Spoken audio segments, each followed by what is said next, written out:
હાલો મિત્રો, આજે આપણે વાતચીત કરવાની છે ગુજરાતના એક સમાજની નહીં પણ એક ગુજરાતનો મોટો પ્રભાવશાળી સમાજ અને બહુ મોટા પ્રમાણમાં સમાજ છે એ સમાજની એકતા વિશેની આપણે વાત કરવાના છીએ કે એટલે કોળી સમાજની એકતા વિશેની. તો મિત્રો, આજે આપણે વાતચીત કરવાના છે કોળી સમાજની એકતા, નેતૃત્વ અને પ્રભુત્વ વિશેની અને એના પ્રભાવ વિશેની. તો મિત્રો, આ સમાજની અંદર સમાજના બે અલગ અલગ આગેવાનો દ્વારા બે અલગ અલગ અધિવેશનો બોલાવવામાં આવ્યા છે અને જે સમાજ જાહેરમાં પોતાની એકતાના જે દાવા કરે છે એ જ સમાજ પોતાના દાવાઓ પર પાણી ફેરવવાનું કામ પણ પોતે જાતે જ કરે છે. તો મિત્રો, શું છે આ સમગ્ર ઘટના, એના વિશે આજે આપણે વિગતે વાતચીત કરવાના છીએ. એના પહેલા જો મિત્રો તમે મારી યુટ્યુબ ચેનલમાં બિલકુલ નવા આવ્યા છો તો મારી ચેનલને સબસ્ક્રાઇબ કરી લેજો અને વિડીયોને લાઈક, શેર ને કોમેન્ટ કરી લેજો, તેથી હું આવા અદ્ભુત પ્રકારના વિડીયો તમારા માટે બનાવતો રહું મિત્રો. તો શું છે આ સમગ્ર ઘટના? આ ઘટના એક એવી ઘટના છે મિત્રો કે કોળી સમાજ એ જાહેરમાં પોતાની એકતાને દાવા કરતી હોય છે, પણ અત્યારે એ જ કોળી સમાજની અંદર દિલ્હીની અંદર બે અલગ અલગ અધિવેશનો બોલાવીને પોતે જ પોતાની સમાજની એકતા પર પાણી ફેરવવાનું કામ કરી રહ્યા છે. કોણ છે આ બે અલગ અલગ અધિવેશનો બોલાવનાર નેતા અને કોણ અત્યારે કોળી સમાજની અંદર બે અલગ ભાગલા પડાવી રહ્યું છે? તો મિત્રો, સૌથી પહેલા છે કુંવરભાઈજી બાવળિયા, જે એક સમાજના અગ્રણીય નેતા છે કોળી સમાજના અને અત્યારે ગુજરાતની અંદર ભાજપ સરકારમાં રાજ્ય મંત્રી પણ છે. તો જે કુંવરજી બાવળિયા અત્યારે પોતે પોતાને ગણાઈ રહ્યા છે કે પોતે અખિલ ગુજરાત ને અખિલ ભારતીય કોળી સમાજના પોતે રાષ્ટ્રીય અધ્યક્ષ છે અને એમણે પોતાની અધ્યક્ષ સ્થાનની અંદર 14 તારીખે એટલે કે આજે એમણે દિલ્હીની અંદર અધિવેશન બોલાવ્યું છે અખિલ કોળી સમાજનું અને એની અંદર એમણે આવવા માટે પોતાની અનેક જનતાને આહવાન પણ કર્યું છે. કોળી સમાજની દરેકે દરેક જનતાને ત્યાં આવવા માટે એમણે નિમંત્રણ પણ આપ્યું છે અને એમની એક પત્રિકા વાયરલ થઈ રહી છે, તે મારી બગલમાં તમે જોઈ શકો છો.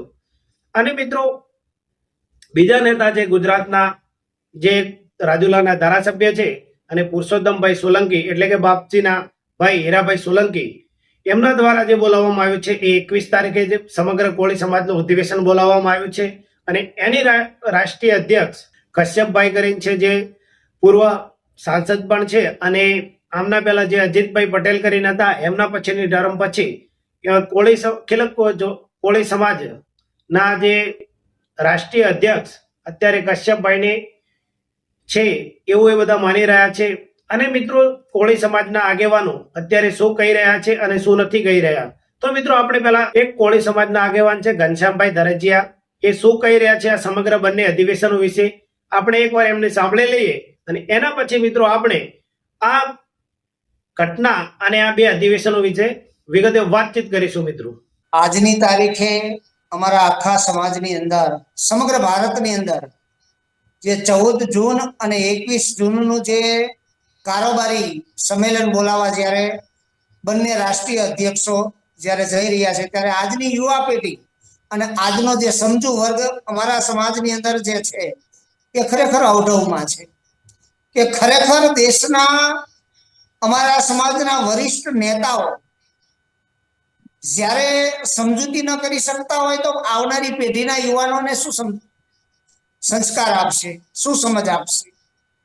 ખરેખર 14 જૂન અને 21 જૂન એ ખરેખર અમારા કોળી સમાજ માટે એક ખરેખર જે એકતાની તાકાત છે એની અંદર વેર વિખેર કરવાનો દિવસ હોય એવા આ બે દિવસો અમને લાગી રહ્યા છે. પણ આની અંદર કંઈક ને ક્યાંક જે 14 તારીખે અધિવેશન થવા જઈ રહ્યું છે એ મારી જાણ છે ત્યાં સુધી અને આ દેશના અખિલ ભારતીય કોળી સમાજના સંગઠન સાથે જે સાચા લોકો જોડાયેલા છે ત્યાં સુધીની જાણ માટે 21 તારીખનું જે અધિવેશન બોલાવવામાં આવ્યું છે એ ખરેખર રાષ્ટ્રીય અધિવેશન 12મું છે અને એ અમારા આખા ગુજરાત નહીં પણ આખા ભારત લેવલની 80 જણાની જે ટ્રસ્ટ મંડળની કોર કમિટીની સભ્યોની જે સંકલન સમિતિ છે એ બધા જે સંકલન સમિતિના લોકો કે સભ્યો કે 21 જૂનના દિવસે અધિવેશનની અંદર હાજર રહેવાના છે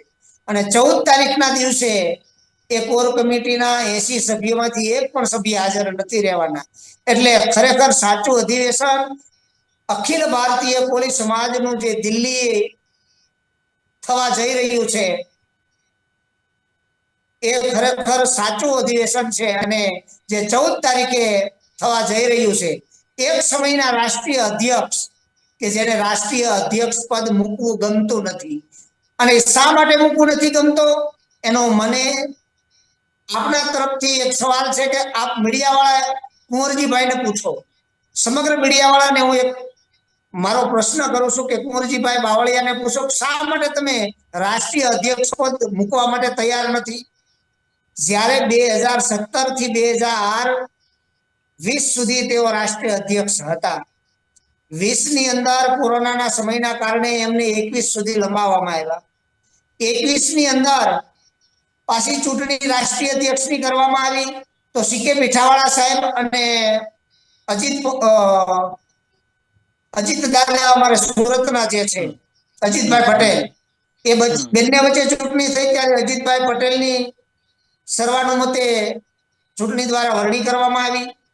ત્યાર પછી અજીતભાઈ પટેલે પણ 3 વર્ષની ટર્મ પૂરી કરી અને 24 ની અંદર વિરેન્દ્ર કશ્યપજીને આ કોર કમિટી અખિલ ભારતીય કોળી સમાજના જે સભ્યો છે બધાએ વિરેન્દ્ર કશ્યપજીની નિમણૂક કરવામાં આવી. તો આજે ખરેખર અમારા સમગ્ર ભારતના રાષ્ટ્રીય અધ્યક્ષ વિરેન્દ્ર કશ્યપજી છે અને કુંવરજીભાઈ બાવળિયા એ અમારા સન્માનીય નેતા ખરા પણ પૂર્વ રાષ્ટ્રીય અધ્યક્ષ હોવા છતાં આજે પોતાને રાષ્ટ્રીય અધ્યક્ષ ગણાવી અને સમાજની સામે એક વેર વિખેર કરવાનું સમાજને તોડવાનું જે કામ કરી રહ્યા છે એ કુંવરજીભાઈ અને કુંવરજીભાઈની ટીમ કરી રહી છે.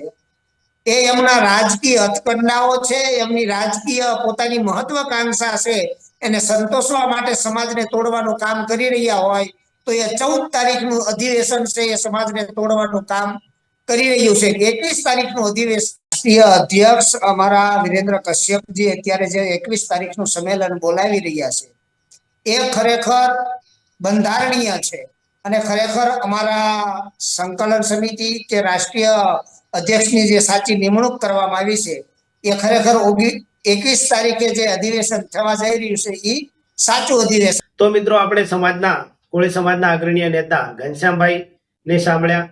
તેઓ કહી રહ્યા છે કે કુંવરજીભાઈ બાવળિયા અને અમારા હીરાભાઈ સોલંકી જો તેઓ અત્યારે એકતા નહીં બતાવે અને તેઓ આવી રીતે સમાજને 2 વિભાગની અંદર વેચી નાખશે તો તેઓ આવનાર યુવા વર્ગને કઈ રીતે સંસ્કાર આપશે અને કઈ રીતે એવો એકતા શીખવાડશે કે કઈ રીતે સમાજની અંદર એકતા જાળવવી અને કોઈ પણ કામમાં સમાજને એકબીજાને કઈ રીતે ઉપયોગી થવું. જો રાજકીય નેતાઓ અને જે આગેવાનો છે એ અલગ અલગ 2 અધિવેશનો તોડીને 14 તારીખ અને 21 તારીખે કરવાના છે એમાં સૌથી વધારે સમાજની અંદર ફાટા પડવાના છે અને સમાજ વેર વિખેર થવાનો છે એવું એ ભાઈ કહી રહ્યા છે, ઘનશ્યામભાઈ જે કોળી સમાજના અગ્રણીય છે. અને બીજું એ કહી રહ્યા છે કે જે 14 તારીખે જે અધિવેશન બોલાવવામાં આવી રહ્યું છે એ કુંવરજીભાઈ બાવળિયા દ્વારા બોલાવવામાં આવી રહ્યું છે અને એ અધિવેશન એ માત્ર ને માત્ર કુંવરજીભાઈ બાવળિયા પોતાની જાતે બોલાવી રહ્યા છે અને પોતાના રાજકીય રોટલા શેકવા માટે આ અધિવેશન બોલાવી રહ્યા છે. અને આ અધિવેશનની અંદર જે કોળી સમાજની કોર કમિટીની જે સભ્યો છે 80 સભ્યો એમાંથી કોઈ પણ હાજર રહેવાનું નથી અને આની અંદર કોઈ જવાનું નથી કારણ કે કુંવરજીભાઈ બાવળિયા એ સમાજના એક અગ્રણીય નેતા છે ખરા પણ તેઓ છે અખિલ કોળી સમાજના પૂર્વ અધ્યક્ષ છે. અત્યારે અધ્યક્ષ છે કશ્યપભાઈ કરીને છે તેઓ છે અને અત્યારે તેઓ અધ્યક્ષ છે નહીં અને તેઓ ખાલી સમાજના 2 ભાગ પાડવા માટે કરીને પોતાના રાજકીય હાથકંડા બનાવવા માટે કરીને તેઓ અત્યારે અધિવેશન 14 તારીખે બોલાવી રહ્યા છે. અને જે હીરાભાઈ સોલંકી બોલાવી રહ્યા છે 21 તારીખની અંદર અધિવેશન એ અધિવેશનની અંદર અખિલ ભારતીય કોળી સમાજના અધ્યક્ષ કશ્યપભાઈ આવવાના છે અને તમામ રાજકીય કોર કમિટીના જે 80 સભ્યો છે એ પણ એની અંદર હાજર રહેવાના છે અને તે અમારું 12મું અધિવેશન હશે અને એની અંદર સમગ્ર કોળી અખિલ ભારતીય કોળી સમાજના નેતાઓ ત્યાં આવવાના છે અને ત્યાંથી નક્કી કરવાના છે. અને મેન અમારું જે અધિવેશન છે એ જે છે એ 21 તારીખ વાળું અધિવેશન છે એ સાચું છે અને 14 તારીખ વાળું અધિવેશન છે એ સાચું નથી. અને એવું કહી રહ્યા હતા કે આના પહેલા જયારે ચૂંટણી થઈ હતી ત્યારે કુંવરજીભાઈ બાવળિયા પછી અજીતભાઈ પટેલ 3 વર્ષ રહી ચૂક્યા છે અને એમની ટર્મ પૂરી થઈ ગયા પછી અત્યારે કશ્યપભાઈ કરીને છે તેઓ અમારા અખિલ ભારતીય કોળી સમાજના અત્યારે અધ્યક્ષ છે તો કુંવરજીભાઈ બાવળિયા કેમ અધ્યક્ષનું પદ છોડી નથી રહ્યા અને કેમ કુંવરજીભાઈ બાવળિયા દાવો કરી રહ્યા છે કે પોતે રાષ્ટ્રીય અધ્યક્ષ છે? પોતે અત્યારે રાષ્ટ્રીય અધ્યક્ષ છે નહીં. આ કશ્યપભાઈ કરીને જે પૂર્વ સાંસદ છે એ અત્યારે અખિલ કોળી સમાજના અધિવેશન બોલાવી રહ્યા છે. એ જ સાચા અમારા અધ્યક્ષ છે અને એ ચૂંટણી જીતીને બનેલા છે. તેઓ કહી રહ્યા છે કે જો આવી રીતે કુંવરજીભાઈ બાવળિયા શાના માટે કરી રહ્યા છે એ મીડિયાવાળા એમને પ્રશ્ન પૂછવો જોઈએ અને કેમ તેઓ અધ્યક્ષનું પદ છોડવા માટે તૈયાર નથી. જ્યારે કોરોના કાળ આવ્યો ત્યારે એમને 1 વર્ષ લંબાઈ અને 21 સુધી તેમને રાખવામાં આવ્યા હતા અને એના પછી ઇલેક્શન થયું હતું ત્યારે સિક્કે પીઠાવાલા અને અજીતભાઈ પટેલ વચ્ચે ઇલેક્શન થયું ત્યારે અજીતભાઈ પટેલને 48 વોટ મળ્યા હતા. આના કારણે તેઓ જીતી ગયા હતા અને તેઓ અમારી સમાજના રાષ્ટ્રીય અધ્યક્ષ હતા અને એમની ટર્મ પૂરી થઈ ગઈ. એના પછી કશ્યપભાઈ કરીને જે છે અત્યારે પૂર્વ સાંસદ એમને અમે અત્યારે અમારા રાષ્ટ્રીય અધ્યક્ષ માનીએ છીએ અને જે 21 તારીખે દિલ્હીની અંદર અધિવેશન મળશે એ કોળી સમાજ માટેનું સાચું અધિવેશન છે અને અમારી કોળી સમાજનું 12મું અધિવેશન છે એવું ઘનશ્યામભાઈ કહી રહ્યા છે. અને તેમનું એવું પણ કહી રહ્યા છે તેઓ કે માણસો પોતાના રાજકીય રોટલા શેકવા માટે કરીને સમાજની અંદર 2 ફાટા પાડી રહ્યા છે અને જો આવી રીતે જો ચાલ્યું તો સમાજના 2 વિભાગ પડી જશે અને સમાજ વેરવિખેર થઈ જશે અને જે કોળી સમાજ પોતાની એકતાની દાવો જાહેરમાં કરે છે એ જ કોળી સમાજ અત્યારે પોતાના દાવા પર પાણી ફેરવી રહ્યું છે.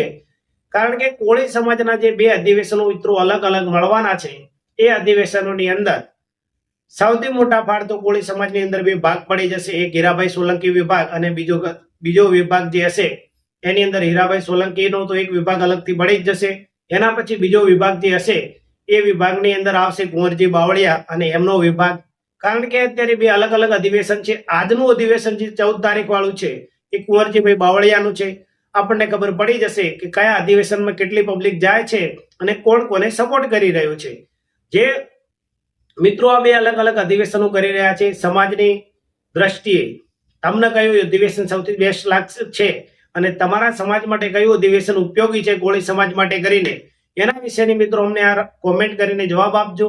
અને આના પછી આપણે એક વિડીયો એ પણ બનાવશું. બંનેના અધિવેશનો પૂરા થઈ જશે 21 તારીખનું અને 14 તારીખનું. એના પછી કોણ રાષ્ટ્રીય અધ્યક્ષ રહે છે અને કેવી રીતે કોળી સમાજનો વિકાસ કરવા માટે જે પણ અધ્યક્ષ બને છે એ કેવી કામગીરી કરે છે એ પણ જોવું રહ્યું. રાષ્ટ્રીય અધ્યક્ષ બનવા માટે કરીને ખાલી પદ માટે કરીને હર કોઈ પોતાને મોટા ગણાવવા માટે કરીને કરતા હોય છે, પરંતુ જ્યારે સમાજના કામ કરવાના આવે છે ત્યારે કોઈ પણ આગળ આવીને કામ કરતા નથી. તો કોઈ રાષ્ટ્રીય અધ્યક્ષ બનાવવા માટે કરીને પોતાની અલગ અલગ રીતે પ્રૂફ કરવા માટે અત્યારે 2 અધિવેશનો બોલાવી રહ્યા છે પોતાના માત્ર ને માત્ર રાજકીય રોટલા શેકવા માટે. જો તમારે સમાજની પડી હોય તો બંને નેતાઓ ભેગા થઈ અને બંને 2 થી 5 થી 10 ગમે તે નેતા ભેગા હોય તો 20 સભ્યોની કોર કમિટીની તેની અંદર 80 સભ્યો છે તેમના જોડે. તો એ 80 સભ્યોને સાથે મળીને નક્કી કરવું જોઈએ ભાઈ કે રાજકીય રીતે એક માણસને લાભ લેવા માટે કરીને આખી સમાજનો કેમ દુરુપયોગ થાય, આખી સમાજને કેમ વેરવિખેર કરવામાં આવે. એની જેની એકતા અત્યારે વાતો થાય છે અને જેનું પ્રભુત્વ રાજકીય રીતે બહુ મોટું છે. એના સાંસદો પણ રાજ્ય છે, ધારાસભ્યો પણ કેટલાય આવે છે ગુજરાતની અંદરથી.